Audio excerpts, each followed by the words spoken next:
Amanhã é celebrado o Dia Nacional do Fotógrafo e da Fotografia. O profissional que atua nesta área tem o olhar apurado, crítico, sensível e diferenciado.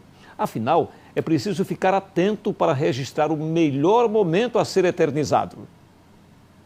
O registro de fatos históricos, de momentos importantes do dia a dia. Já tentou se imaginar sem a possibilidade de fotografar um aniversário, por exemplo? Difícil, né? A fotografia está presente na vida de todos e 8 de janeiro é a data escolhida para celebrar o Dia Nacional do Fotógrafo e da Fotografia.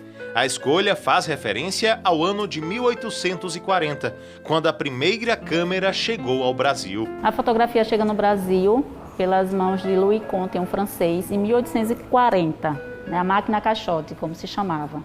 Era uma caixa de madeira e aí Dom Pedro II, né, um homem amante das artes, fica maravilhado com o equipamento e manda e traz e compra equipamentos, né, e aí começa a popularização da fotografia. Mas quem era fotografado? As pessoas de alto poder aquisitivo, porque era caro ser fotografado. E com isso ele começa, o Dom Pedro II começa a emitir um documento que era o fotógrafo real, né, fotógrafo do Império Real. Então essas pessoas começam a circular pelo país, pelo Brasil, fazendo fotografias, fotografando a classe alta porque era caro. Daí ela começa a baratear o equipamento, outras pessoas passam a ter acesso. Entre os tipos de fotografias que mais se popularizaram no Brasil está o lambe-lambe. Mas será que os turistas que visitam a capital Aracaju conhecem essa expressão? Fotografia lambe-lambe não seria tipo gravura, não? Não, bom, é aquelas coisas que pregam assim na parede, imprime a fotografia, é isso? São fotos tiradas em lambe-lambe, em praças, né? Lambe-lambe é o nome dado à fotografia realizada por um fotógrafo ambulante que exerce a sua atividade nos espaços públicos como jardins, praças ou feiras.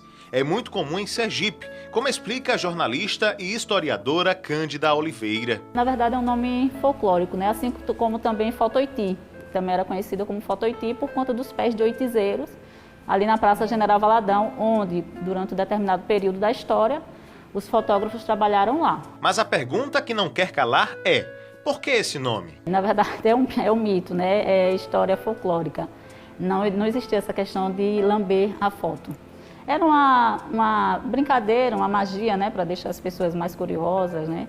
Mas quem foi fotografado nesse período não via, né, essa questão do lamber. Aqui era um laboratório, um mini laboratório, onde tinha fixador, onde tinha revelador, onde tinha um papel, e eles manuseavam, em nenhum momento precisava passar a língua no papel, fotográfico, nada disso. A primeira câmera caixote surgiu no Brasil em 1840. Somente mais de 100 anos depois, equipamentos bem mais compactos como este começaram a chegar no Brasil. Por volta dos anos 90, foi iniciado o processo de digitalização, processo que segue até hoje. As câmeras DSLR estão cada vez mais tecnológicas e hoje até os celulares fazem fotos em HD. A forma como evoluiu a fotografia faz parte do conteúdo das aulas de Daniel.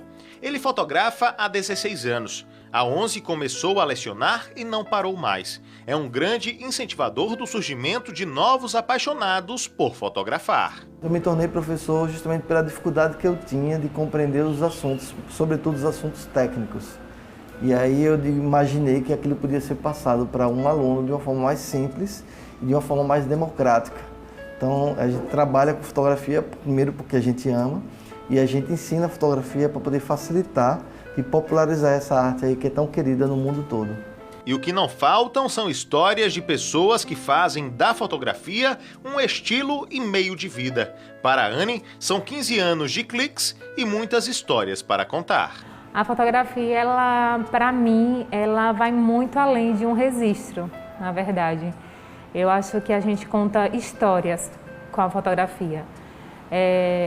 Eu acredito que em algumas situações, na vida de muita gente, a fotografia acabou transformando de alguma forma. Eu falo isso porque eu já fotografei pessoas que estavam com depressão, pessoas que estavam com problemas psicológicos, mulheres que estavam com baixa estima, e quando a gente realiza um ensaio que elas se veem na fotografia, então de uma certa forma muda a vida delas. Fotografar é uma arte. Na fotografia há muito mais da impressão do fotógrafo do que se pode imaginar.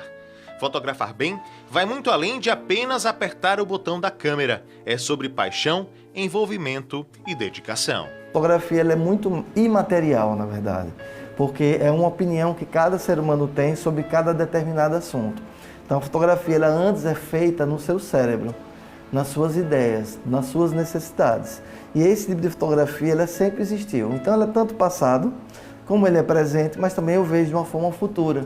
Essa fotografia que vai existir sempre, independente da presença do papel, a presença de um sensor ou de um tipo de filme, por exemplo.